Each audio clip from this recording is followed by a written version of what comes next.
Trabant Tramp Roadster 1957–91. Perhaps the most universally disrespected automobile of all time is the Trabant. Produced by Sachsenring, essentially a manufacturing adjunct of the East German Communist government, the Trabi, as it has been affectionately, or teasingly, known, was made from 1957 until the Berlin Wall came down. Millions of them still smoke up the roads of Eastern Europe, and yearly gatherings of the faithful continue to celebrate the little car.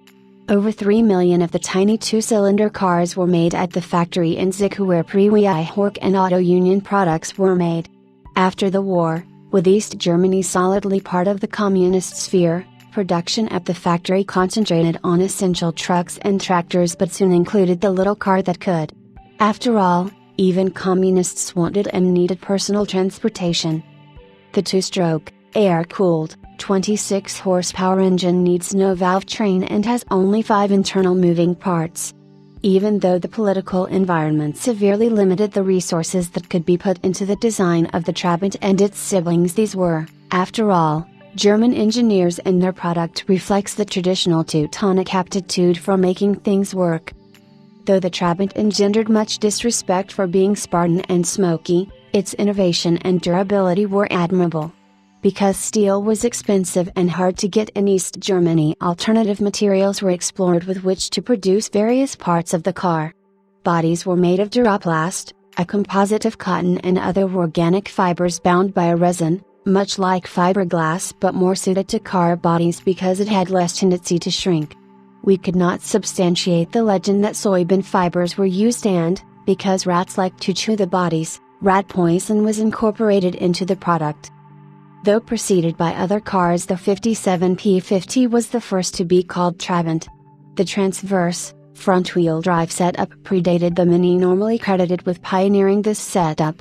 In '62 the 500cc engine was enlarged to 601cc, resulting in a couple extra horsepower.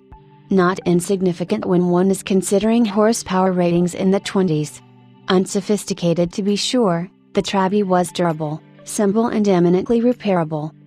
Refinements and upgrades continued, but outwardly it looked unchanged. Features such as tab-adjustable headlights, a remarkable engine heat capturing system, and a removable headlight knob to prevent a malicious person from turning your lights on to drain the battery, confirmed that the car was German engineered. The car we discovered in nearby Birmingham, Michigan is a rare '85 Trabant 601F Tramp convertible owned by engineer Peter Dawson. He reports that 2 versions of the convertible were produced, differing only in color. The green ones were for military use, the tan ones for border guards. His, as you can see, is the latter. The front clip is Duraplast but the rest of the body is steel. It still weighs only about 1,400 pounds and gets close to 45 miles per gallon of mixed gasoline and oil. Be honest now. How many of you dedicated car lovers out there even knew there was such a thing as a Trabant convertible? Dawson and his wife Julie, an accomplished artist, are world travelers. He reports they've spent time in, and explored, 95 countries. While exploring East Germany after the wall came down, they visited the old Trabant factory at Zichu, now a museum, where the Trabant intrigued them. Upon returning home they purchased one, a sedan, from a South Carolina collector. Later they sold the sedan and found this unusual convertible in an Ohio collection that was being sold off. Dawson was thrilled to think he was getting one with only 7,000 miles on it, but found when he got it home that it really had 700 miles on the odometer.